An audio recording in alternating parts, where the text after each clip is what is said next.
Hi guys, good evening everyone. So welcome to another episode of Meet the Fresh, which is I consider our little talk show that could, o diba, talk show kadiri. Anyway, so before anything else, I would like to greet everyone, lahat ng Pilipino, wherever you are in the world, belated Happy Independence Day. Hi guys, good evening everyone. So welcome to another episode of Meet the Fresh. So, we are now on episode 8, okay, of our homemade talk show. And to everyone who has been watching, thank you very much for uh, watching, commenting, sharing, and I hope that you can also invite your friends to watch future Meet the Fresh episodes and invite them to like the page. Okay, so for people who are tuning in just now, Meet the Fresh is a venue for me to basically invite people that I like to talk to and to talk about things that I find interesting and things that I think people need to talk about more. Ayan. So I hope na I haven't been boring you for the last few weeks at nag-enjoy naman kayo in joining our discussions. Okay, so ngayon, since we are celebrating Independence Day, ang gagawin naman natin ngayon is medyo Independence Day themed din. So, ang tawag ko nga dun sa topic natin ngayon, siya yung first actor dun sa ating quote-unquote Independence Day. Diba? Kung merong movie na Independence Day. So, yung ganap natin, siya yung first actor. And so yun, medyo history yung pag-uusapan natin and then pag-uusapan din natin syempre yung mga kaganapan na kung kailan nagkaroon ng raise the roof, raise the flag ng first na official flag ng Republika ng Pilipinas sa Kawit. And then, pag-uusapan din natin kung ano ba yung mga nangyari ng mga panahon na yon. But aside from that, this is also an episode where we will get to rediscover si President Emilio Aguinaldo. Actually, kung binabanggit ko yung President Emilio Aguinaldo, it doesn't really roll off the tongue. Kasi parang, siya, mas sanay ako in my mind na tawagin siyang General Emilio Aguinaldo. I don't know why. Parang hindi kasi masyadong na-emphasize para sa akin yung presidency niya doon sa mga history classes na inattendan ko. So, baka malaman natin kung bakit ganun and kung bakit iba medyo yung perception ng mga tao pagdating kay Aguinaldo. So, okay, before we start, I would like to remind everyone that we appreciate your comments and your questions. So, please, if you would like to say something or you would like to ask questions, the time to speak up is during our live broadcast. Kasi, syempre, ma-address namin yung mga tanong ninyo at yung mga comments ninyo. So, I am very privileged, Nox, and very honored tonight na pumayag yung guest natin na mag-join sa an episode natin today. Okay, so I've known Beth for the longest time, meaning since mga 2010 or 2011.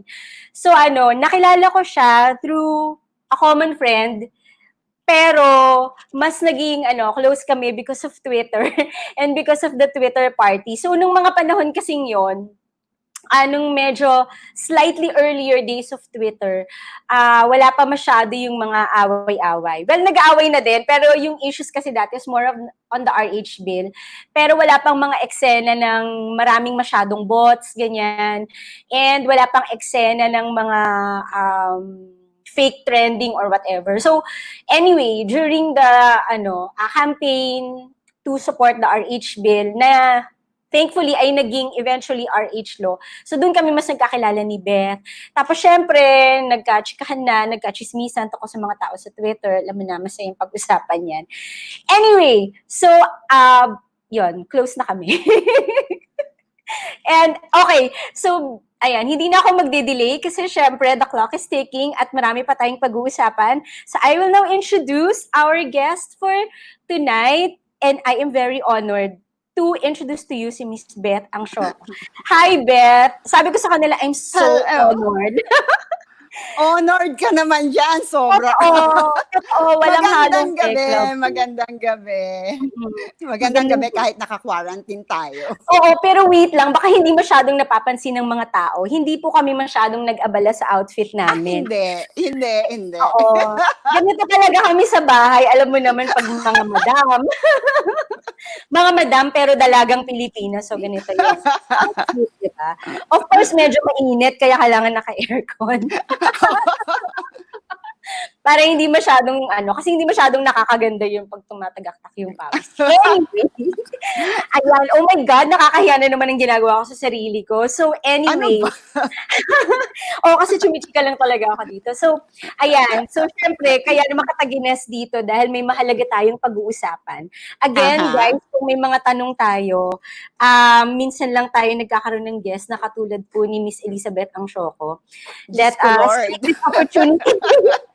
Let us take this opportunity to ask questions, etc., etc. Okay. We want to feel your presence. Okay. At saka po kayo party na din sa mga kanya-kanya ninyong Facebook accounts para masaya, di ba? So anyway, ayan.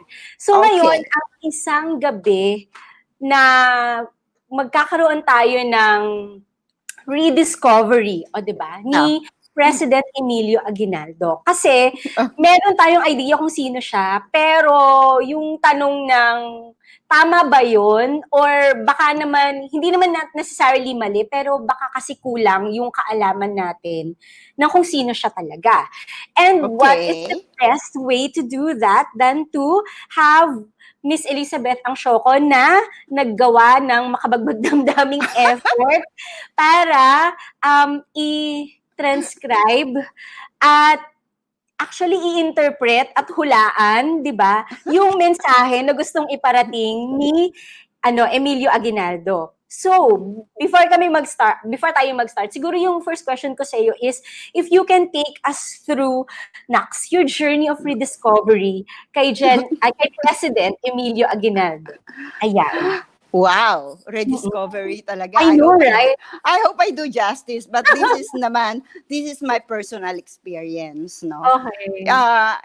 Aktivista bilang aktivista, 'di ba? Parang what were taught in school about Philippine history, yun lang yung alam natin kadalasan. And the other things that we hear about and read about doon sa mga ibang history books. So, kagaya ng iba, kagaya ng ibang makibaka, no?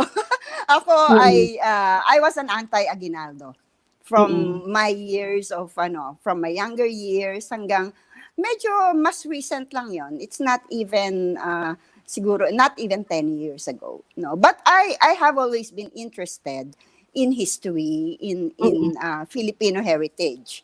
Okay, so it all started when we were looking for a place in Taal, Batangas. It's the heritage town in Taal. Because we wanted to put up a restaurant there.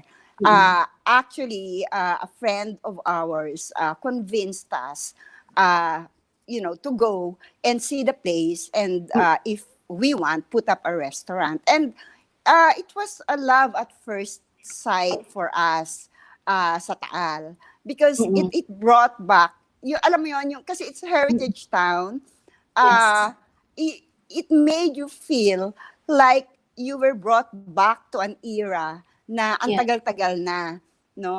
Because the houses were very old, etc. And since yun naman ang feel namin talaga, and even in our first restaurant, ganun ang theme. So we looked for a place, no, a house specifically. And then to cut the long story short, we found the house of Felisa Jokno. Felisa Jokno, of course, I didn't know her before, no. Felisa Jokno, it turned out, was the secretary for more than 40 years of General and President Emilio Aguinaldo. So, because it's her house, at bumalik siya doon kasi towards the latter part of her life when she was already getting sick.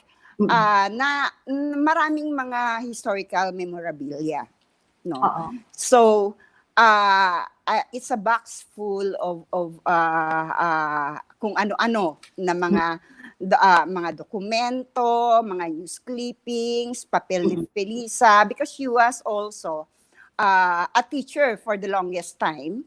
No, Okay. as she was serving as the Secretary of General Aguinaldo. So, dahil nga doon sa mga papel na yan, na kinailangan kong aralin, kinailangan kong isa-isahin at iscan para maintindihan ko kung ano yon, kung importante, kung hindi, yung mga ganon. So, nagsisort out ako at rumble-rumble yung dokumento. No? Rumble-rumble yung dokumento. So, but there were a lot of things that would make you think about General Aguinaldo. Kasi many were about General Aguinaldo. And there were a good number, handwritten notes of General Aguinaldo. No? So, when I saw this, syempre, amazement, di ba? Na parang, wow, iniisip ko, it's interesting to find out. So basa lang ng basa. Dinala namin dito sa Quezon City. Pagtapos basa, until marami akong nakita na contrary to what I believed about General Aguinaldo. I thought that he was traidor. Yan yung lagi nating naririnig, ibinenta yung himagsikan, na pinapatay si Bonifacio, si Luna, ganyan ang mga at dahil yun ang pinaniniwalaan ko, di ba? Parang maraming aha moments akong dinaanan. To the point that at some point talaga, parang I felt like, I apologized. To General Aguinaldo. And of course, matagal na siyang wala. Pero I felt so sorry na I bash him. I used to bash him. I used to, ganyan. Pero sa totoo lang, ano ba yung alam ko? No? Ano ba yung alam ko doon sa tao? At bakit ako galit na galit? Bakit ako nagagalit sa isang tao na hindi ko naman talaga seryosong pinag-aralan? No? Nag-depend lang ako doon sa mga naririnig ko, nabasa ko, yung mga ganyan. So, ang ano ko dyan is, meron siyang mga sulat na towards the latter part of his life, he was still helping yung mga relatives, yung family, mga anak, apo ng mga revolusyonaryo na wala na because he lived a long life, di ba? So, Sabi mo he was helping. Anong ginagawa niya? For instance, merong isang buhay pa yon, yung isang revolutionary na yon, na sabi niya na tulungan siya kasi hindi niya nakukuha yung pension niya. Ganon. Mukhang merong problema. So, I saw a letter ni General Aguinaldo addressed to the Bureau of Pensions na on behalf of this person. At may sagot yung Bureau of Pensions sa kanya in relation with this. There was another letter of revolusyonaryo na ang inihihingi niya ng tulong yung apo niya kasi mukhang pumapasok ng US Navy yata o ganon. Pero mukhang merong problema. I saw a letter of General Aguinaldo interceding on behalf of that apo doon sa kung sino man yung dapat sulatan. In my mind, he was already advanced in age. You see? So, he fought 2 wars. He fought against Spain, he fought against the America, no? Pwede naman siya magpahinga na lang. Pwede naman siyang manahimik na lang. But it's very evident that he didn't do that.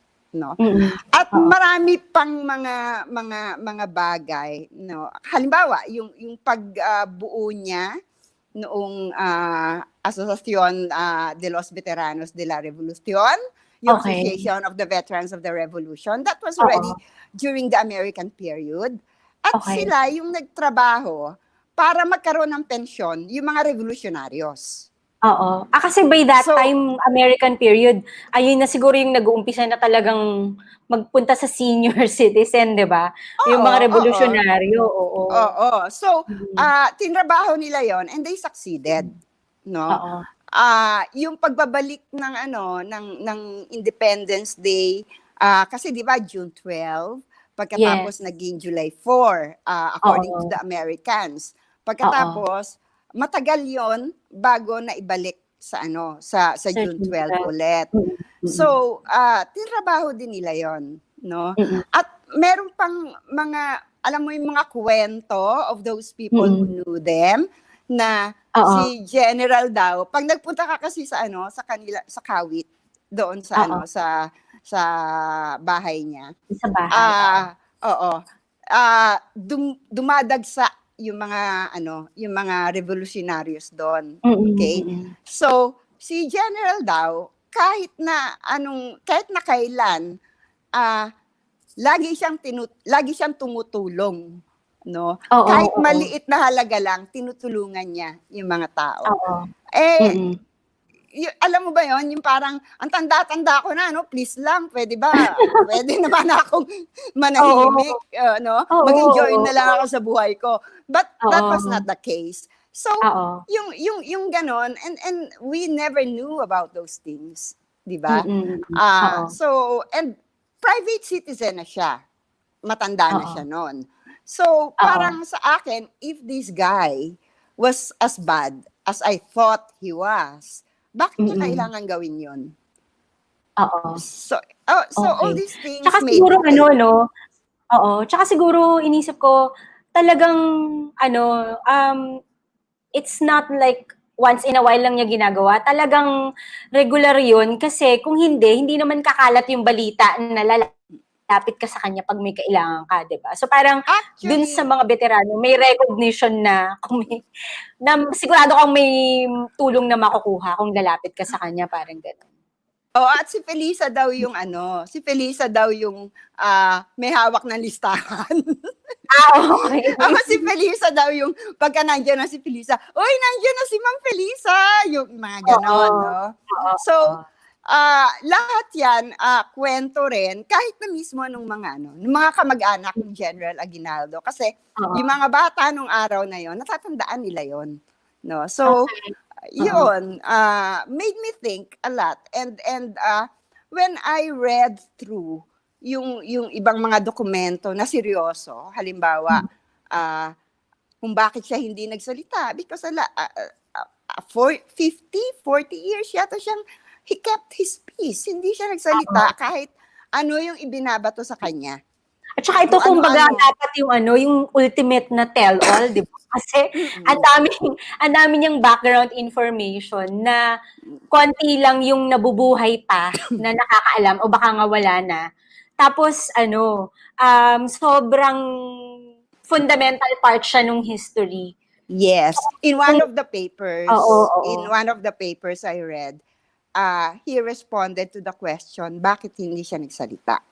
At ang sagot niya, he did not want to dishonor his comrades who fought in the revolution.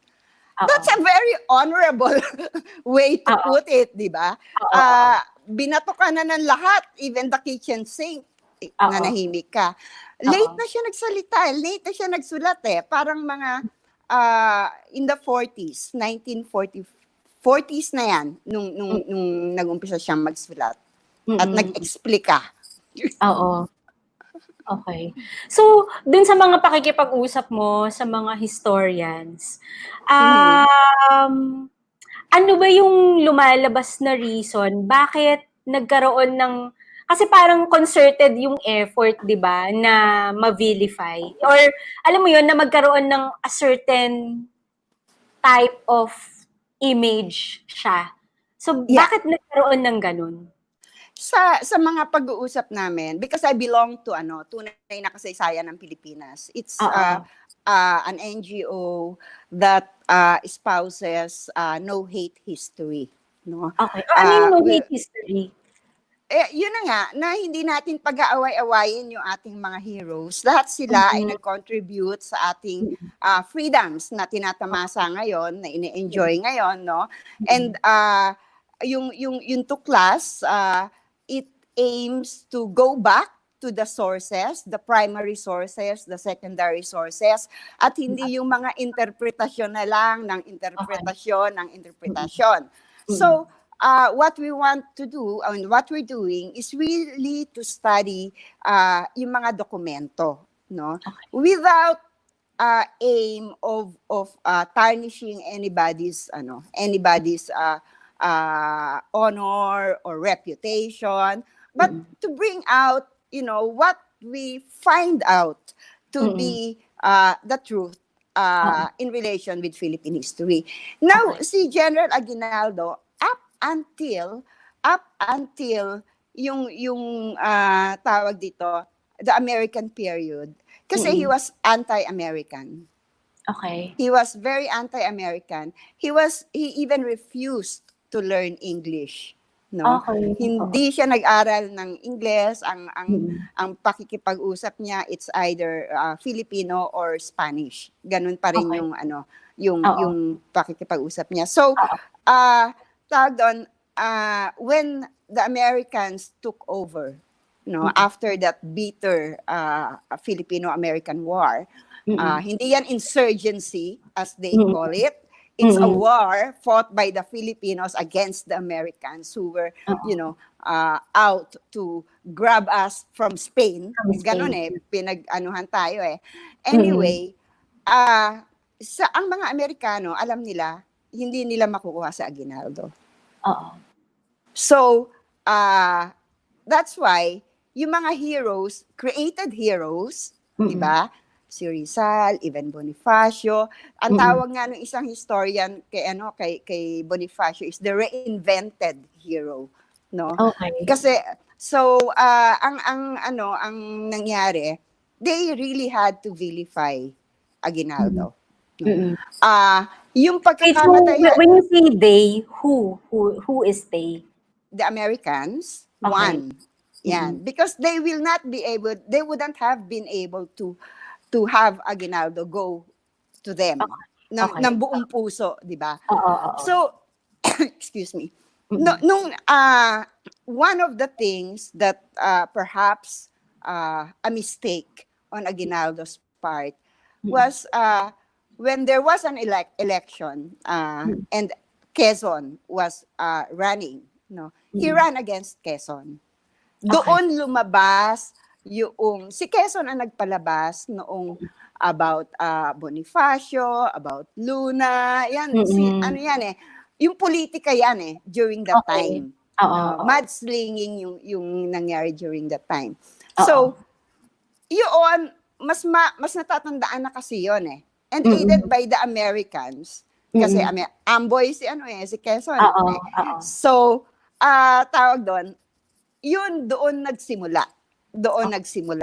Yung yung pagkatapos ng bandang 60s naman, yung mga ganyan, yung mga kaibigan naman natin sa kaliwa, syempre, Bonifacio yung kasi sobrang ina-idolize, di ba? Sobrang romantic kasi nung kay Bonifacio na manggagawa, tapos nagkaroon siya ng parang awakening, 'di ba? Ng kung ano yung nangyayari. Tapos nagtayo siya ng organisasyon. Yeah, 'di ba?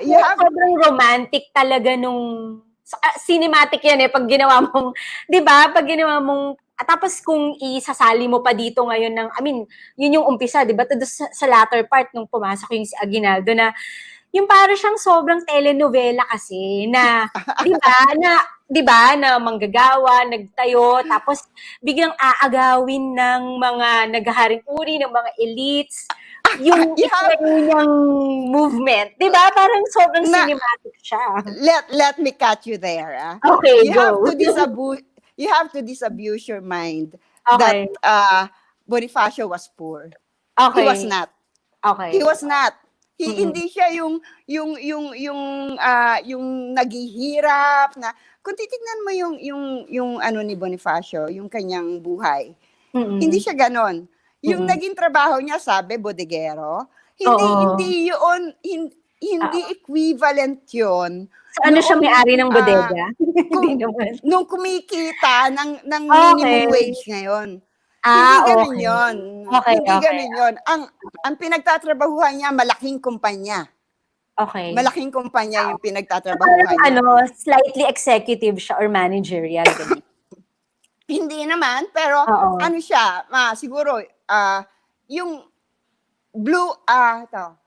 white collar. Okay, okay. White collar siya. Hindi siya yung yung mga ordinaryong manggagawa. Manggagawa. Okay. Pero siyempre, kino-off na yan. At saka yung image ni Bonifacio na nakakanga sa chino, nakapulang pantalon, that's not true. That's not true. If you look at the existing photo of Bonifacio, naka-coach siya, kapatid. So naka-coach in the Philippines, diba? Oo, diba?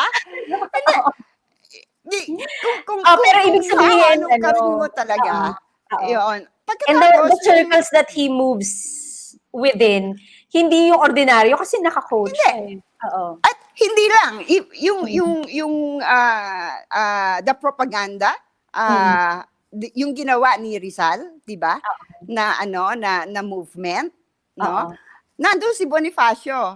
At kung titingnan mo kung sino yung mga nandoon, mga miyembro noon, mga elitista 'yun, ha. Hindi yun mga manggagawang ordinaryo. Why was Bonifacio there? Because he was one of them. So, kung titignan mo yung pero progressive si Bonifacio. Yun naman yung, I wouldn't really discount the contribution of Bonifacio, no? He was the best organizer. He was when KKK was established and he was at the helm. By the way, he was the third supremo. He's not the first supremo. So kailangan din nating malaman niya na hindi siya ang unang naging pinuno ng Katipunan. Pangatlo siya. Okay? Pagkatapos, tawag doon, magaling siyang organisador. Magaling siyang organisador, lumawak talaga yung Katipunan. Si Aguinaldo took his oath kay Bonifacio bilang isang miyembro ng Katipunan. Okay. No? So, bossing talaga si Bonifacio during the start. No? So, yun. Without Bonifacio, there wouldn't have been Katipunan. And without Katipunan, there wouldn't have been a revolution. Okay. But without Rizal, there wouldn't have been Bonifacio because Bonifacio's yung pagiging makabayan niya, that was partly because of Rizal's writings, no? Okay. So, but without Aguinaldo, hindi matutuloy yung tawag dito, yung revolusyon dahil naputol yan eh. Pagkatapos, without Aguinaldo, walang Independence Day, walang national flag, walang national anthem, no? We don't know what could have happened. So, may kanya-kanyang parte, may kanya-kanyang mahalagang contribution yung mga heroes natin. Yun. Actually, mo, yung naisip ko din kasi di ba ngayon parang ang nangyayari, talagang merong Team Bonifacio, tapos may Team Aguinaldo. And hindi ba para kasing reflection din kasi yun ng, hindi ko alam kung tama ako pero kasi kung titignan mo yung sa Filipino society, parang masyadong mahilig tayo sa kampihan. So may kapuso, may kapamilya. So parang laging may teams. Where kailangan meron kang kinakampihan. Oo. At meron kang kaaway. Exactly. Kasi parang malaki siyang motivator ng action na may pang-focus ka na dito, ito yung kalaban natin. So ang effort natin dapat to subvert this person or this movement or this group. Ganyan. So, I guess with what you discussed earlier, yung magandang realization is kapag kasi nililimit natin, 'di ba? Parang we also try to parang pilit nating pinapasok dun sa certain narratives yung mga facts. At dahil doon na parang tayo din yung talo kasi sa totoo lang ang kinaganda naman talaga ng history is malaman mo kung ano yung talagang nangyari, hindi yung parang meron kang tinutungkuran na na something, 'di ba, na this is the hill I'm going to die on at ipaglalaban ko siya, 'di ba, Para hanggang sa saan akin, makarating. Oo. para sa akin, ang maganda sa kasaysayan ng Pilipinas is the learning that we can get from it, no? Look, this happened more than 100 years ago. 1896, yung nagsimula si Bonifacio, lasted until Aguinaldo was arrested, 1901.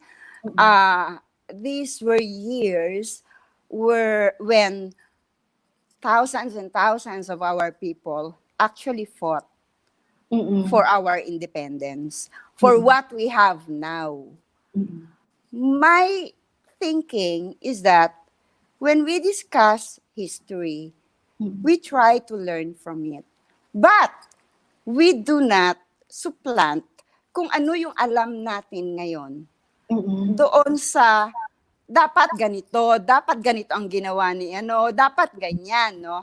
Because look, they were operating at a time of war. Gera yon. Hindi po sila mga nakaupo, nakagaya ko ngayon, na nakikipag-usap sa iyo, na nakaharap sa computer, in the comfort of my homes. Hindi ganun. Takbo sila ng takbo. Laban sila ng laban. Wala silang panahon masyado para magbatikusan, magdebate, ganon, no? So, yung mga nangyari sa kasaysayan natin, nangyari sila ng may konteksto. Huwag nating alisin yung konteksto. Subukan natin maintindihan kung hindi lang yung ito yung mali sa pagtuturo ng history sa atin. Ito yung dinaanan ko. Ang itinuturo lang sa atin, who, what, when. Oo. Hindi tayo tinuturuan ng how and why. Walang ganon. Walang pagsusuring ganon, no? Ang nami-memorize lang natin mga pangalan. But even then, hindi rin tayo natuto. Ilang heroes ang alam mo hanggang ngayon. Kahit ako, di ba? Actually, nung binasa ko yung ang daming mga hindi ko narinig dati ng mga pangalan eh. Oo, yung binasa diba? ko yung talang buhay. So parang ang sinasabi lang natin ngayon, do not judge the past by what you know now. Okay. By what you value now. Halimbawa, sasabihin, dapat yan kasi, ang tawag doon, yung, I forgot the term. Pero it's a principle that did not exist then. Bakit mo judge ngayon, 100 years ago, yung nangyari 100 years ago, by what you know now? Okay. Diba? Even democracy. When did we ever have democracy? During that time, nung nakikipaglaban yung ating mga revolutionaries, wala naman silang modelo na sinusunod. We were the first in Asia. Imagine that honor. We were the first in Asia to declare our independence. Aren't we supposed to be proud of that? Diba? So, ang sa akin lang is, wag mong tanggalin sa konteksto yung mga pangyayari. Intindihin natin yung bakit. Intindihin natin yung paano. At yung kung ano man yung matututunan natin dyan, let's learn from it and use this to move forward now. Without really vilifying anybody amongst our heroes. Oo. Tsaka kasi yun I think yung acceptance kasi ni human sila will also lead to us being kinder to ourselves now when we make mistakes. in terms of governance, in terms of organizing, 'di ba? Yung kasi nga, yung katulad nga nung sinabi mo, may konteksto kasi yan. And then, yun nga dahil may gera, but kahit naman ngayon may fog pa din, may fog of war, quote unquote pa din. Yung mga decisions natin kasi hindi naman talaga mo alam yung complete picture. Actually, medyo maswerte pa nga tayo ngayon na mabilis yung way of communication. But can you imagine dati nagyera na, tapos yung as in talagang yung mga may messenger lang na magbabalita sa na baka naman din mali yung intindi niya. 'Di ba? Tapos you're supposed to make a decision ng mabilisan. Based dun sa sinabi ng tao. Malay ba natin kung may fake news din dati, 'di ba? Ay, marami. Iba pala yung sinasabi. During the revolution, maraming duplication. Halimbawa, nung during the time of Bonifacio, nung nag-iinganyo sila, ng mga sasalit na mayayaman, kailangan nila ng pera. Kailangan nila ng pera para doon sa revolusyon, di ba? So, nang-inganyo sila ng mga mayayaman. So, kasama diyan si Antonio Luna. Hindi sumali sa kanila. Hindi sila sinuportahan. Ano ang ginawa nila? Nagpalabas sila ng fake letters saying na itong mga ito ay kasama sa katipunan. Pinagdadampot sila Luna noon, pinagdadampot sila Rojas, yung mga mayayaman na tumanggi. At pinatay yung iba doon. So merong mga fake na maniobra yan eh. Maniobra yan eh. Hindi yan ngayon lang. Kaya lang, syempre, ang teknolohiya ngayon, iba. Di ba? O kaya, tama yung sinabi mo, na may mga nag-iispiya, no? Pagkatapos may nga ipinaparating, paano mo malalaman kung tama yung pinaparating sa'yo, di ba? Edi, tiwala na lang yung gagana dyan. So, yung mga ganon, marami din ganon nung panahon na yon. Kasi even within the revolution, meron din silang mga, kasi hindi naman tayo, kung iintindihin natin, we did not have a military as we know now. No? Yung hierarchical, yung may command, yung may mga ganon. Dati, ang mga boss nila, kung sino yung nag-recruit sa kanila. So, ang marami dyan, kunyari sa Maynila, si Bonifacio. Pag pumunta ka na sa ibang mga lugar, iba na yan. Iba-iba na yan. Diba? So, ganon eh. And that was the reason why si Aguinaldo wanted to put a military. Doon pumasok yung Philippine Revolutionary Army. Doon yun nagsimula. Kasi, yun nga, marami talagang kailangan gawin. But anyway, yun. Alam mo, yung isa pang kasi, yun nga, binanggit ko kasi kanina. So, si Beth was able to come up with a book na tinanscribe niya kasi yung mga sinulat ni President Aguinaldo. So, ito po yung, yung isa doon sa mga nakita ni Beth. This is just one page na, yung nakasulat na Talang Buhay sa Cavite ni, si Andres Bonifacio. So, dito, dinidetalye yung mga nangyari. So, ang ginawa ni Beth is, binasa niya to, tapos inisip niya kung anong ibig sabihin. Tapos, ayun, so tumulong din si Jeannie Villar naman, para sa mga katulad natin. Trinanslate naman niya sa English. So, yung English po ang nabasa ko. Kasi medyo mas madaling maintindihan. Kasi napakalalim talaga ng Tagalog. So, ito yung Talang Buhay. So, ayan, so nagkaroon ako ng opportunity na basahin siya.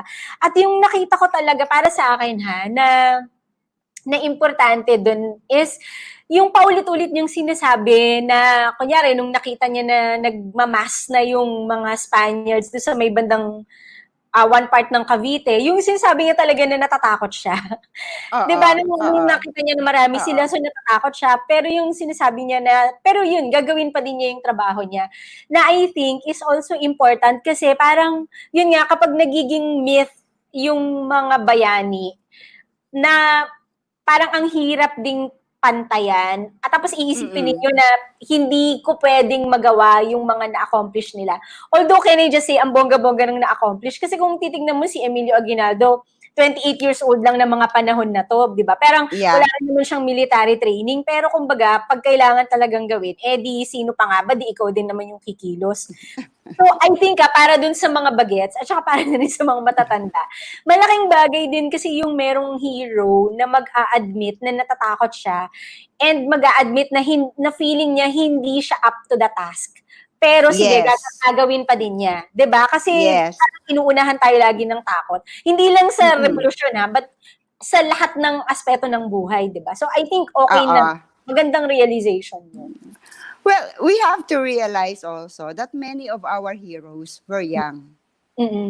Bata talaga sila. Si General si Goyo del Pilar, mga bata sila. Aguinaldo was only 27 when he became mayor. Nag-mayor siya eh.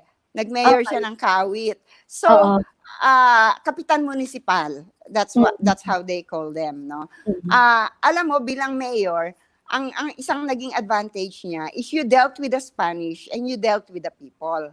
No? At meron ka ring hawak na kahit papano mga armadong mga tao. I think that was a big advantage of Aguinaldo. So when he began recruiting, no, and he was only 27 at that time, no. 28 siya nung siya ay tawag dito, nung sumabak na talaga sa laban, no. At 29 siya nung nag-declare ng independence. What do 29-year-olds know? Diba? Diba? Marami silang mga bata. Marami silang mga bata na ganon. Can you imagine? Excuse me. Oh my God, ang na-realize ko lang, para lang siyang si Vico Soto na. Kasi parang kaka-30 lang yata ni Vico. So parang Vico Soto yung age ni Aguinaldo nung mga panahon na, nag-grace na siya ng flag ng Pilipinas, diba? At hindi lang siya yon. The valor nung kabataan natin dati, mga kabataan natin, lahat sila lumaban. So, ang sinasabi ko lang is, they were young, they were inexperienced, di ba? Yet, they fought for the country. That alone should make us realize how important the work they did was. No? That's one. So, yung doon sa natatakot, I was also surprised. Kasi nung binabasa ko yan, in fairness, Cecil, hindi yan yung first na transcribe ko. When I transcribed that, marami na akong ibang na-transcribe, pero mas maiigsi. So more or less, I was already familiar with his penmanship, no? So, nung tinranscribe ko yan, yung isang realization ko was, at the start, he spoke in the third person. Okay. Sa umpisa, si General Aguinaldo, ganyan. Pero, napupunta siya sa first person. Ilang beses nangyari yan doon sa manuscript. Parang ang feeling ko, because he was writing this about 50 years after nung revolution, parang feeling ko, parang binabalikan niya, nakakabalik siya doon sa sitwasyon. Okay. Parang ganon. Una-muna, third person ka, si General Aguinaldo, ganyan. O sila ganyan. Pagkatapos, biglang nagiging ako, ganito yung ginawa ko, yung mga ganon. Parang hindi siya makawala. Pagkatapos, di ba, yung kanyang natatakot siya, nagdidilim sa dami ng ng mga excuse me, ayan. Sige lang. Excuse me, kanina pa ako na nagdidilim sa dami ng mga kalaban. Yung horizon. Bakit hindi ka matatakot, di ba? Yung mga ganon. O kaya kasi sabi 40,000 yung ipapasugod, di ba? Parang, can you just imagine? At may hawlang dala-dala para sa kanya. Oo, may hawlang dala-dala para sa kanya. So yun yung mga magsasabi sa'yo na tao siya. Mm. Di ba? Na meron siya, akala niya hindi mapoproteksyonan yung mga nasa, kasi usually nasa harap siya ng laban, Oo. sa harap. Mm. Pero meron pagkakataon na akala niya baka hindi maproteksyonan yung nasa Sa likod. yung nasa likod, doon Oo. siya pumwesto sa Oo. likod. Mm. So, and if you notice dito sa narrative na ito, every time na merong gagawin siyang laban, merong nangyayaring pulong, may planning. Oo. Oo. Hindi siya lumalaban ng walang plano. Oo. Di ba? Oo. So, yung mga ganon, which, alam mo, magaling siyang militar. Magaling siyang commander. Mm. Tsaka lumalaban siya. Mm. Lumaban siya. Nandun siya sa labanan. Sa labanan. Yup. At saka nung ano, 'di ba, yung isang part na naalala ko is nung yung 'di ba, kasi tinatawag nila siya para sa meeting tas ayaw niyang umalis dun sa battlefield kasi sinasabi nga niya na any moment pwede nang sumugod yung mga Spaniards. Tapos ang nangyari, Yeah. yung kapatid niya pumunta doon tapos sinabi na ako na muna dito kasi talagang pinapatawag ka ng assembly at magmi-meeting daw kayo. So, 'di ba, dahil doon later on nagkaroon ng malaking labanan doon, tapos namatay yung kapatid niya. Ay, sorry guys, spoiler. Anyway, so namatay yung kapatid niya, pero di ba Nakasulat. after nun, pumunta din siya agad para tignan yung nangyari basically, para to find out for himself what happened. It was a very important battle. That was the Battle of Pasong Santol. Oo.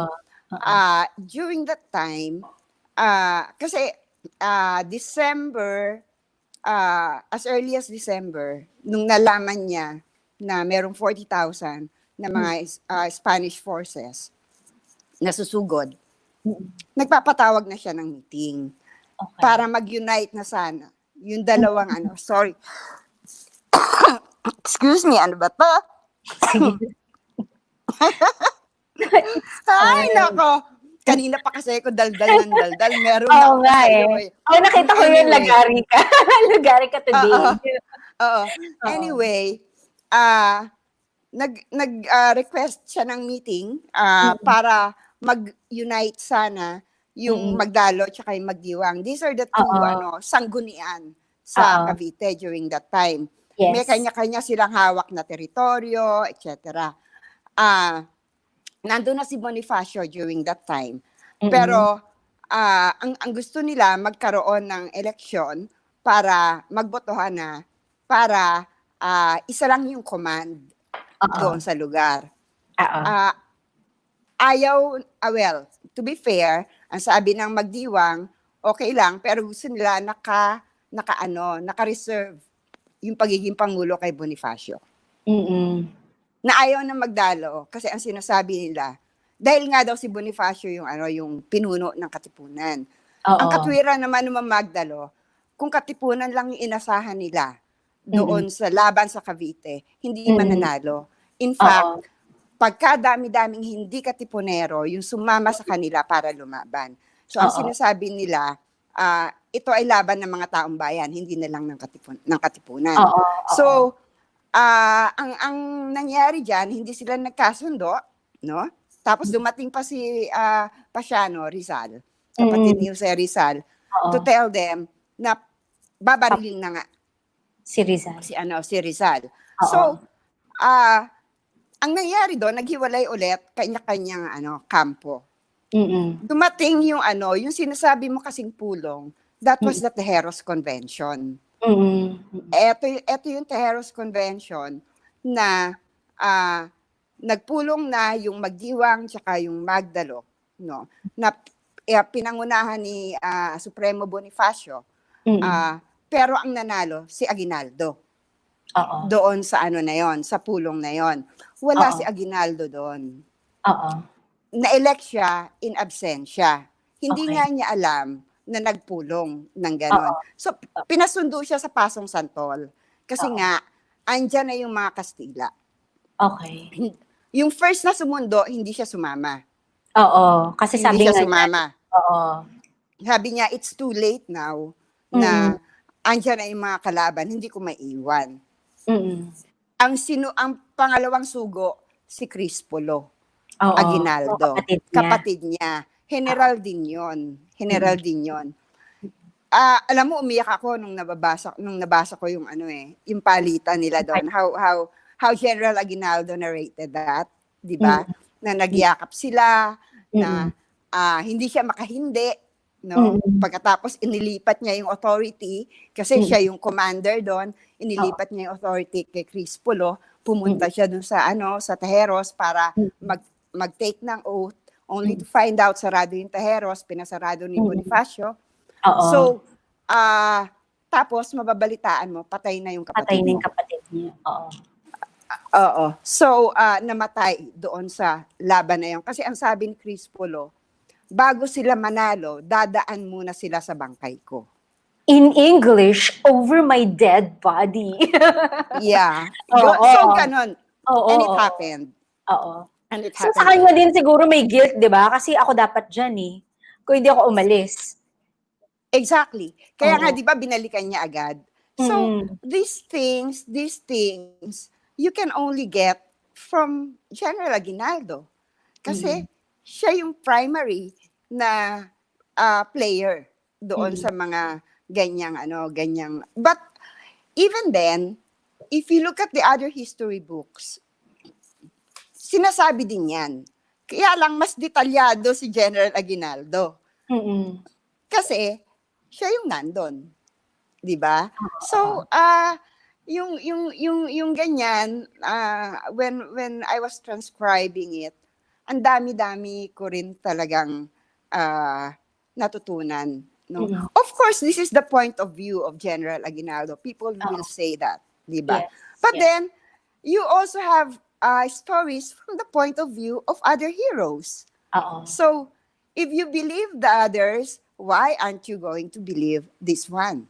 Di ba? So yung mga ganun ba? Ano talaga yan? Very tawag doon. Very dramatic. Yung na yan. Yung, diba? yung yugto na yan. Oo, as in pang pelikula yan. Diba? Kasi even lang yung and we're not even going into yung tension between Bonifacio at saka Aguinaldo. Pero yung kahit yung na lang, yung mga diskusyon nila sa pag-form ng government, tapos kung sino yung magiging responsable para sa kung sobrang interesting din siya, 'di ba? Tapos yung ang isa ding para sa akin na significant na or interesting is yung at least from his talang buhay, parang makikita mo na meron siyang strategy na parang mas sober yung or objective yung pagtingin niya dun sa mga bagay-bagay na 'di ba katulad yung yung binabanggit niya dun na parang feeling niya kasi tinetest siya ni Bonifacio, 'di ba? Na there are things na ginagawa ni Bonifacio na parang naghahanap ng reaction from him. Pero laging ang sinasabi niya, hindi niya dapat patulan, quote-unquote. Diba? I mean, hindi naman yung sinabi niya, pero basically, diba? Ayaw niya na patulan kasi parang iba yung tinitignan niyang focus kasi hindi maganda na magkaroon ng civil war dun sa mismong grupo na yon, samantalang meron kayong isang kalaban na mas malaki at nakailangan nyo pang talunin. Parang yun yung laging paulit-ulit sabi. Oo. Iwas na iwas siya na sila mismo mag-away. Oo.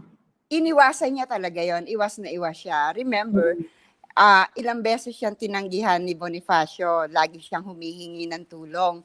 Kasi the territories that the Bagdiwang were covering were actually the ones that are not attacked by so the yung Spaniards. Magdiwang, guys, baka lang hindi aware lahat. So yung Magdiwang, yun po yung grupo ni Bonifacio. Well, hindi tama, naman. Diba? Hindi. Yung kanyang faction, hindi ba parang ganun? Well, in effect, yes. Pero technically, si Bonifacio was invited to Cavite by the head of the Magdiwang. Okay. So hindi niya tinayo yung Magdiwang. Hindi. Who were relatives the family that heads Magdiwang Oo. ay relatives ni Oryang. Mm. Tito ni Oryang yon. Okay. So, relative ni Bonifacio, in-law niya. So, Okay. ang yun. So, ang nangyari, syempre, meron siyang relasyon doon. So, doon siya naging malapit talaga, no? In the end, siya na yung kinikilalang head nung Magdiwang. Okay. Kasi nga, naging ang tawag sa kanya, Haring Bayan. Oo. So, yun. So, ito may phone-in question tayo. Wait, ay sige. Sige. Nakalagay. Totoo po bang nagtaksil sa bayan si Miong para sa pansariling interest? Okay. Mahabang usapan yan eh. Maraming yugto na sinasabi na pwede bang tanungin anong yugto? Okay. When in history when in our history did he become a traitor? Kasi yung isang laging ibinabato sa kanya, biyak na bato. Pero do you want to go into that? Kasi okay lang. There was a time na in 1897, towards the end of 1897, no. Hirap na rin talaga yung mga revolusyonaryo. Pero hirap din yung mga tawag dito Kastila kasi hindi nila matalo-talo talaga eh. Isa-isa nakukuha nila, pero kasi remember, yung revolution was no longer just a Manila or a Cavite affair. No? It was already widespread, particularly in Luzon, no? At that time. So nahihirapan na rin yung mga Kastila. So Aguinaldo si Paterno, meron namang isang karakter, no? Si Paterno, siya yung naging middleman, no? By his own volition, na kinausap niya yung kanya yung Spain, yung Spanish side, tapos pumunta siya kila Aguinaldo, who were then nasa Biak na Bato na yung headquarters nila. Okay. So nung nandoon na sila, that's in Bulacan, no? Pumunta si Paterno. Ang sabi niya, ayaw niyo bang matigil na yung labanan na ganyan-ganyan, na ano ba yung mga demands niyo, mga ganyan, no? Nag-broker. So, sila Aguinaldo nagpulong yung kanyang gobyerno doon. At naglabas sila ng demands. No? So and so amount of money, parang 800,000 yata yon. Pagkatapos yung mawawala ng kasalanan yung mga ganyan yung mga kasama sa revolution can go back, yung mga ganyan. Remember, he was fighting, our revolutionaries were fighting from 1996. Wala silang pera. Wala silang armas. Dumadating sila dun sa punto na pag nakikipaglaban sila, pinupulot nila yung mga armas nung mga kalaban, yung mga napapatay nila. May count nga lagi siya, di ba, doon sa battles. Kung ilan lang yung nakuha nila. Tama ba? Mauser. Mauser na At ang gumagawa sila, namumulot sila ng mga basyo ng bala. Okay. Ginagawa nila uli yun.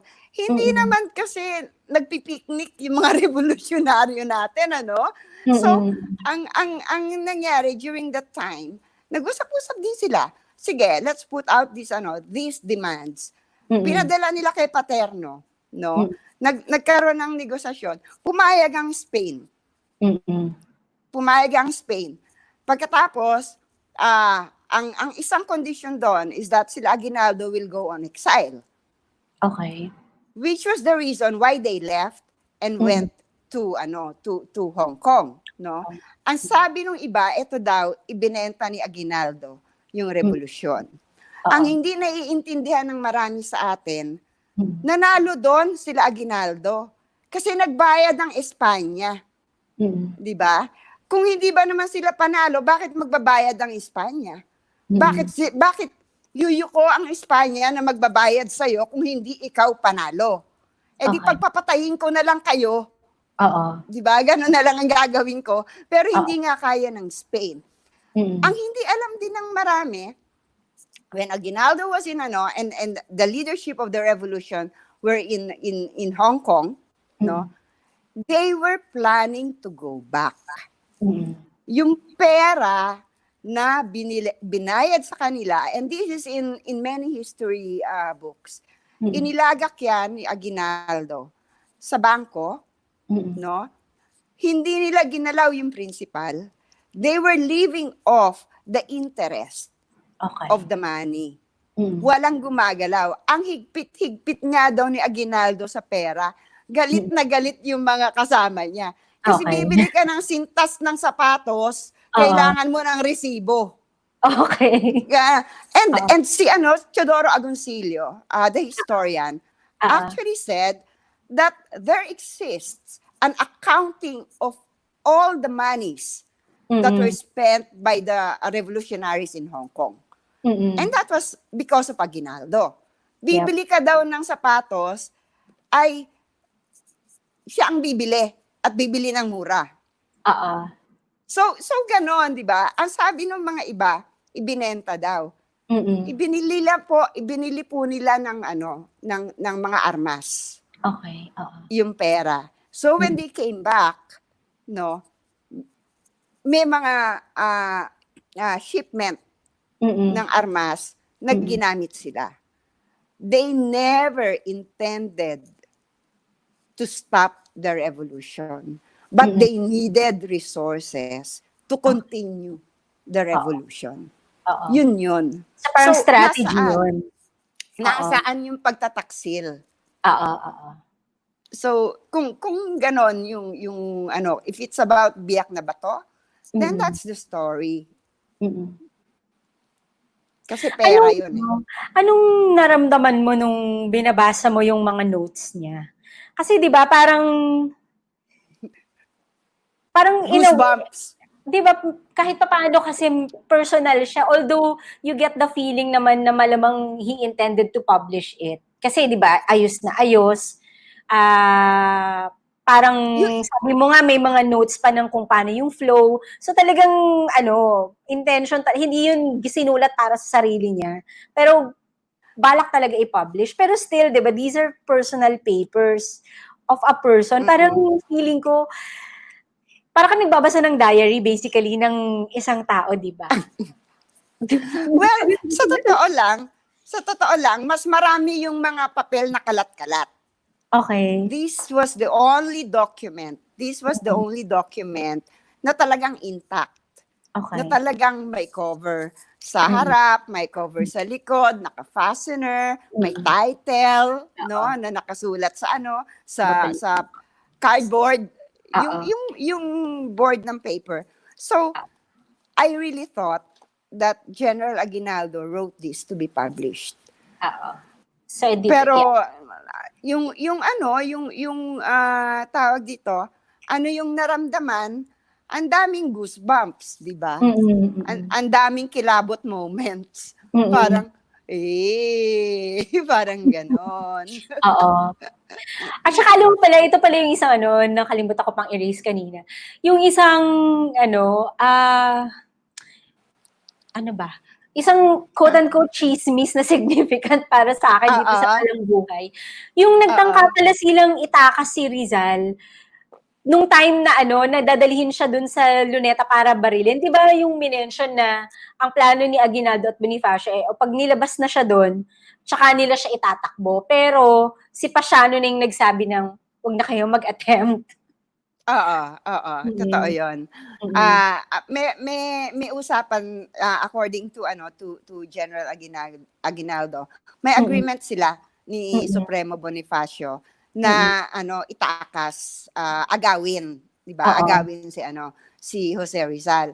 Ang gagawin daw si Aguinaldo daw yung maghahanda na yung mga nandoon sa paligid na mga katipunero At si Aguinaldo ay luluwas galing Cavite at darating ng madaling araw sa Maynila at siya mismo yung magtatakas. Sila yung kukuha. Ang sagot ni ng nakakatandang kapatid ni Jose Rizal ay huwag na kasi mas marami lang ang mamamatay. Ang dahilan daw noon ay wala na rin kasi mga katipunero sa Maynila. Okay. Remember na natalo na sila Bonifacio sa Maynila, which was the reason kung bakit tumatakas si Bonifacio noon from yung pagkatalo nila sa San Juan, pagkatapos tumakas sila papuntang Balintawak, hindi sa saan San Mateo, yung mga ganyan, paakyat na yon Balara, paakyat na nawala. Matagal na nawala si Bonifacio. Tapos, that was also the time na nananalo sila Aguinaldo sa Cavite. So, maraming mga nag-alsabalutan. Maraming mga pumunta sa Cavite kasi idineklara nila na yung Cavite isa free free province na.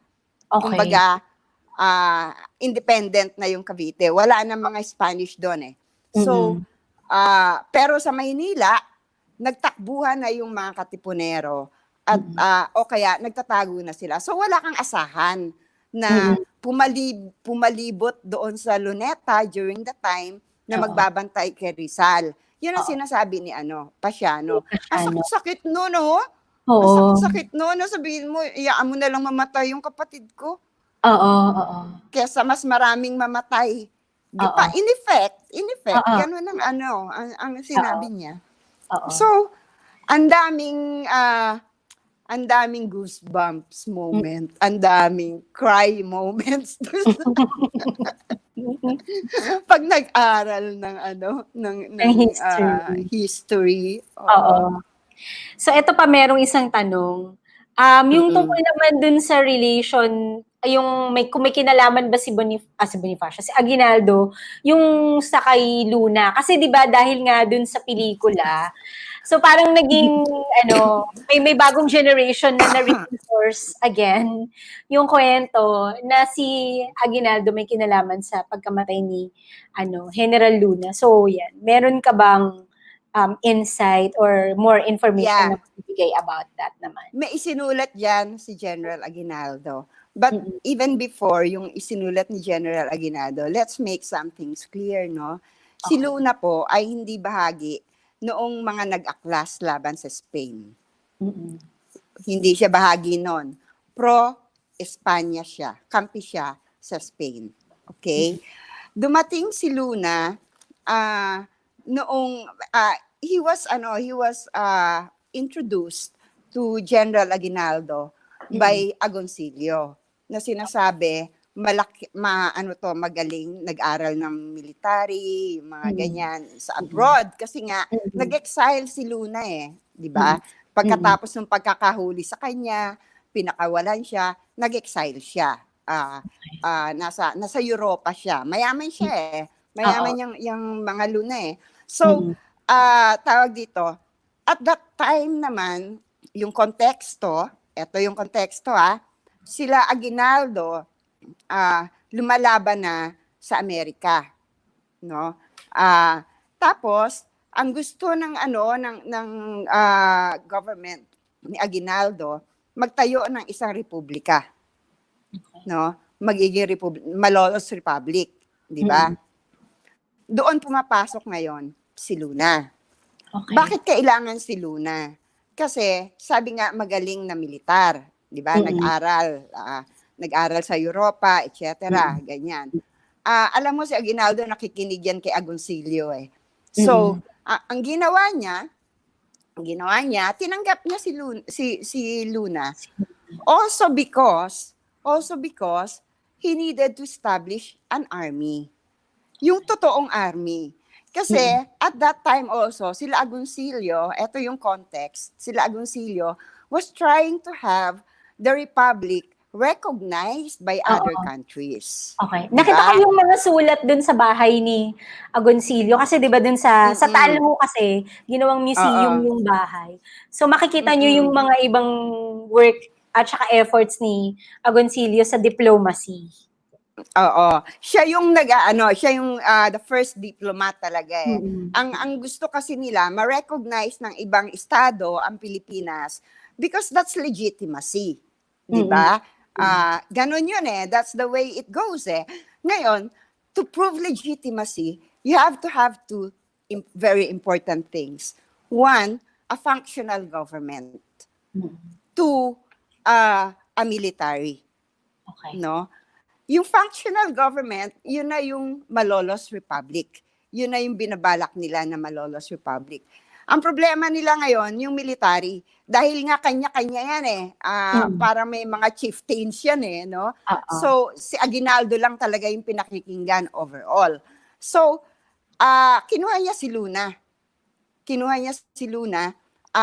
Inilagay niya ang rango ni Luna sa mas mataas pa kesa doon sa mga kasama niya simula pa sa umpisa. Okay. Ang sama ng temper ni Luna. Okay. Kahit naman doon sa pelikula ipinakita yan, di ba? Yes. So, maraming nagalit sa kanya talaga. Maraming nagalit kay Luna. Kahit si Mabini, at first, galit talaga si Mabini. Ilang sulat ni Mabini yan kay Aguinaldo na hindi daw dapat pagkatiwalaan si Luna, ganyan, sobra daw init ng ulo, etc. At baka daw nagpaplano ng coup. Ganyan yung mga umiikot na na kasi medyo rin naman talaga si Luna dahil mayaman siya eh, di ba? Bakit nga naman siya magpapa-under sa mga kung sino-sino lang. Anyway, tawag dito, pero hindi niya magalaw si Aguinaldo kasi alam niya nirerespeto si Aguinaldo ng lahat. Pero may mga kaaway siyang faction sa gobyerno ni Aguinaldo. Okay. No? So, maraming pagkakataon na pinagmalupitan ni Luna yung mga dati ng kasama ni General Aguinaldo. Yung scene sa movie, yung sa tren na pinalayas niya yung mga nakasakay na mga babae, mga bata, no? Ang explanation kasi doon, Cecil, noong unang panahon, yung mga sundalo natin, pag lumilipat sila ng lugar, sinasama nila yung pamilya nila. Okay. Ganon yung mga nangyayari dati. Yun, mga pamilya yun ng sundalo. Na, ayun nga, pinalayas ni Luna, pinaghagupit niya, di ba? Kasi hindi magagalit. Sinong hindi magagalit? Di ba? So, isa lang yan. That was just one. But then also, in relation with a very controversial, tawag dito, telegram. Ang sabi ay meron daw telegrama na ipinadala si Aguinaldo for Luna to go to go where Aguinaldo was ng June 5. Iba ang version ni General Aguinaldo. Ang version ni General Aguinaldo was he received a telegram from Luna asking for a conference with him. Pero by this time, ang sinulat din niya yon, sinabi niya, marami na ang nagsasabi sa kanya na gustong palitan ni Luna yung gobyerno. Okay. No? Kumbaga, magkuku. Okay. So ang ginawa ni Aguinaldo, umalis siya.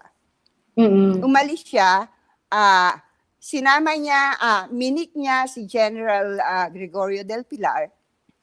Pumunta sila doon sa lugar na nandun yung pinakamalaking hukbo ni General Luna. Dinisarm nila. Dinisarm nila.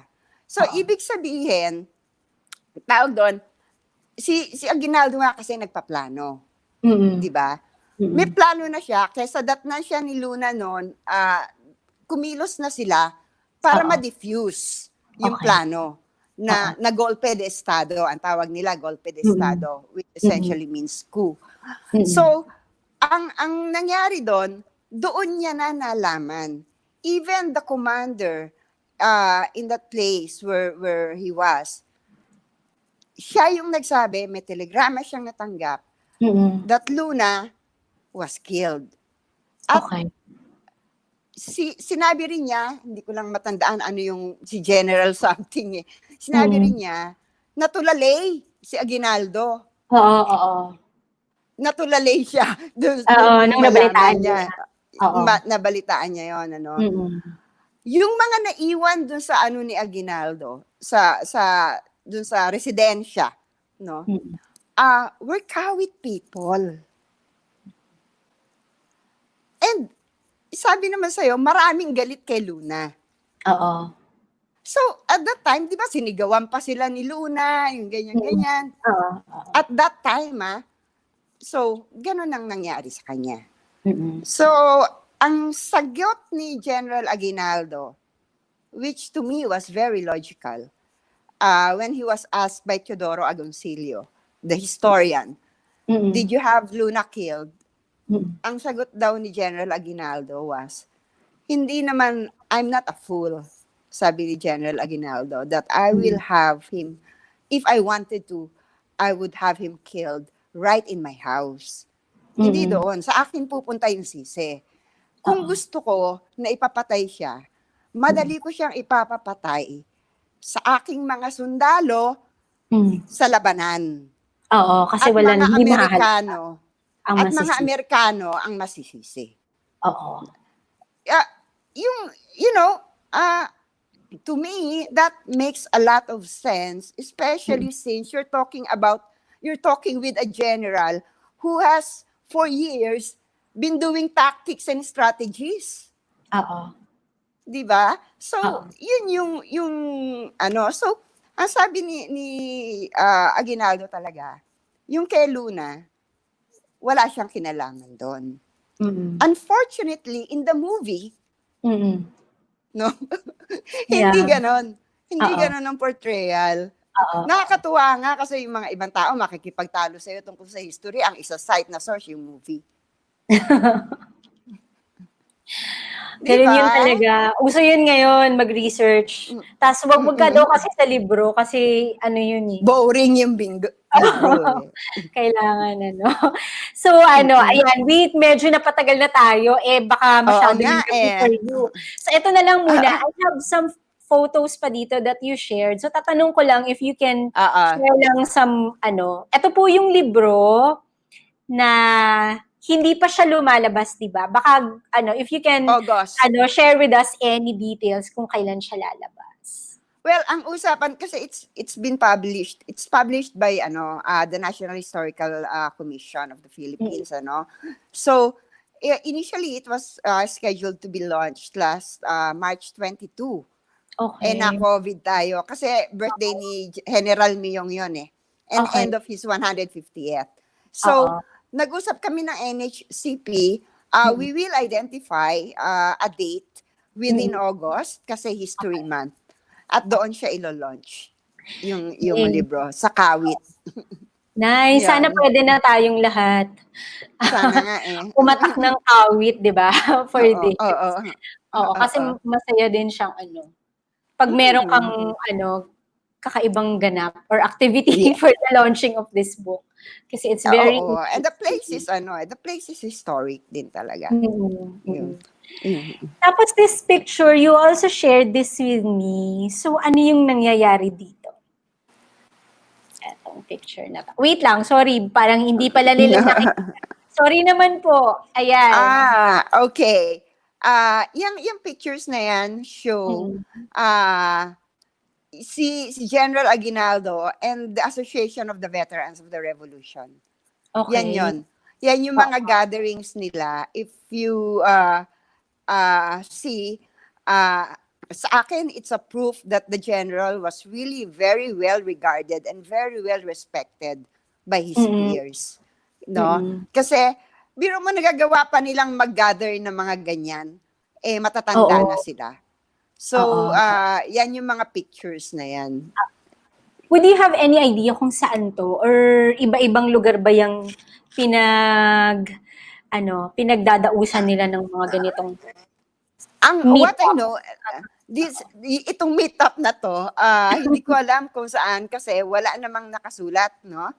Pero ang alam ko is nagmi-meet up sila sa iba't ibang lugar ng veterans of the revolution. Kasi may kanya-kanya yung may kanya-kanya silang may structure kasi yun eh. So may kanya-kanyang probinsya.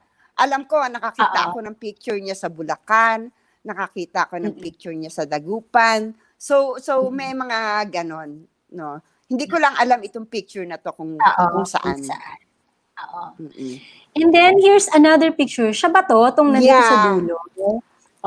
Yes, siya yung nandiyan sa extreme right, no? Parang gusto ito talaga yung gupit na gusto niya, no? Kasi kahit yung mga bata-bata siya, yung picture niya, ganito yung gupit. Ano yan? Trademark Miong yan. Oo, trademark Miong yan. Yan. So, kita mo medyo marami sila, hindi kakaunti yan, di ba? So gusto ko yung mga pictures na yan kasi kahit ano yung iba to ng mga tao ngayon kay General Aguinaldo, you know, the pictures would show otherwise. He was a very well regarded and respected leader of the revolution. Tapos, here's another one. I think this is part of the speech of General Aguinaldo to the veterans of the revolution. Yung nandun sa kaliwa, Cecil, that's his initial. Okay. Pinipirmahan niya. Pirmado, yung dokumento na yan, pirmado niya ang bawat page. No? Okay. So, this was part of the speech of General Aguinaldo. And within the document, makikita natin yung ibinabalita niya na sa mga revolutionaries na makakatanggap na sila ng pensyon. Okay. So, yun yung good news. Pero may sinasabi pa rin siya na parang bad news pa rin kasi parang hindi pa rin pantay-pantay ang pagtingin ng gobyerno sa mga revolutionaries. So, it was an ongoing work for them. And at that time, hindi na siya batahan yan. Oo, kasi parang, tama ba ako, na parang 1939 yung nakasulat. Kung 1939 yan, 1964 kasi siya, 64, hindi, 95, almost 95 years old siya nung mamatay siya. So, ano na yan, medyo late na yan. 1965 yata siya namatay. Pero 94, so mga 60 na rin siya niyan. Oo nga, matanda na siya. Hindi mo masyado. Hindi pa naman masyado. Ayan, tapos ito, ang tunay na araw ng kalayaan ng Pilipinas. Yes.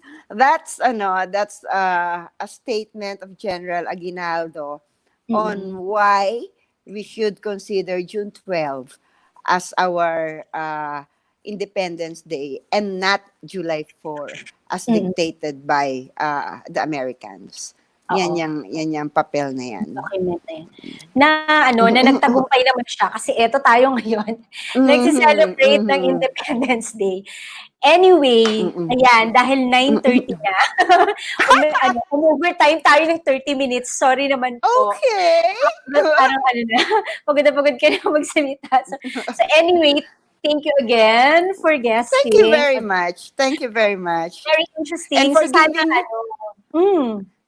And for giving me an excuse to wear Filipiniana. Kahit taas lang. Ay, huwag ka. Ako din, taas lang. Ganun talaga. Wala naman tayong mga ganap ngayon kakailangan sa bahay. Ayan. I hope everyone enjoyed kasi nag-enjoy din ako. Marami pang kwento talaga. Kung gusto niyo po, may pagkakataon kayo, pumunta kayo sa Taal kasi mararamdaman niyo din talaga yung history. Kasi parang every house na, alam mo yun, tumingin ka ng iba-ibang kalye o iba-ibang bahay, may mga familiar names or surnames. So, feel mo talaga yung history dun sa town na yon as in. Tapos, ang ganda din ng ginawa nila na para ikwento yung nangyari. Kasi, a lot of the houses there, are open, you can visit them. So parang makikita mo yung mga ibang bahay parang frozen in time, makikita mo yung itsura dati. And yung mga ibang bahay naman, ginawang museum na. So kinikwento din talaga dito yung parts ng history natin na baka hindi masyadong nakikita sa libro or hindi masyadong naka-highlight sa mga discussions, ganyan. So if you can, pagtapos na yung pandemic, go kayo ng Taal, go din kayo ng Kawit. Yeah. Marami kayong pupuntahan. So yun, wag lang malimit sa ano. I mean, okay naman yung Fort Santiago and all that, pero marami pang ibang mga interesting museums sa iba-ibang parte ng Pilipinas. And let's not forget that our history is one of valor. No? Our history is one of what you call struggle, but we have many heroes. And we need to restudy our history. Intindihin natin yung ating kasaysayan, no? Para sa ganon, maka-move on din tayo. Matuto tayo, mag-move on tayo. Yun lang, wag na tayong ang tawag dito, wag na tayong mag-away at wag na tayong magsisihan doon sa mga nangyari 100 years ago. Yes. No to hate history. Yeah, no hate history no to tayo. hate history. Oo. Actually, alam mo yung isa pang na realize ko kanina dun sa kwento mo. So sinabi mo na tayo yung unang bansa na nagkaroon in Asia na nag-declare ng independence. Tapos Yes. di ba tayo din kasi yung nauna sa people power. Diba? Bago yung 80s na sunod-sunod yan na nagtopple yung authoritarian governments. Pero nauna tayo, bongga tayo. Parang, there is a lot to be proud of. Diba? There is a lot to be proud of. Yes. Hindi lang doon sa konsepto ng bansa, pero bilang mga tao na Pilipino, parang there's a lot to be proud of about ourselves. Yeah. So, yun, yung mga parang abusive partner dito na binababa lagi tayo, ang tingin sa Pilipinas, yung mga diktador na mababa ang tingin sa Pilipinas, kailangan nilang gawin yun, di ba? Kasi di ba ganun yung mga abusive na mga na binababa nila yung self-esteem mo para makita mo na nandun sa kanila yung pag-asa mo. No. Yeah. Di ba? Actually, we have a lot of things to be proud of. Yun. We have a lot of things to be proud of. Taas noo, Pilipino. Pero at the same time, this is a time for us to shine, defend our independence, defend our sovereignty, defend our rights, because it's a very challenging time. Dati sila, tayo ngayon. We need to stand up and be counted. Yes. Okay, and on that note, no to the anti-terror bill. Patuloy lang po tayong magreklamo. Maganda yan. Maganda ang mga reklamador kasi ang mga reklamador pinakikinggan. It's diba? Yun. So, thank you again. And to everybody who watched, salamat po ng marami. Please, eto na yung pinaka-natatawa akong part. So, please don't forget to like the Facebook page Meet the Fresh and to subscribe to Meet the Fresh YouTube channel. Di ba parang influencer? Thanks, diba? Yes, thank you. I really enjoyed it. Thank you. I hope merong napulot ang ating mga kasama. Ang bongga-bongga. At huwag niyo pong kakalimutan yung libro pag lumabas na. Bilhin niyo kasi sobrang interesting talaga yung kwento. Tas point of view kasi ni Aguinaldo. So parang alam mo yun, first person account, di ba? ng mga pangyayari nun. So, very interesting. Okay. Bye-bye, good evening. Bye-bye. Bye-bye. Thank you. Bye-bye. See you. Thank you. Bye-bye. Thank you.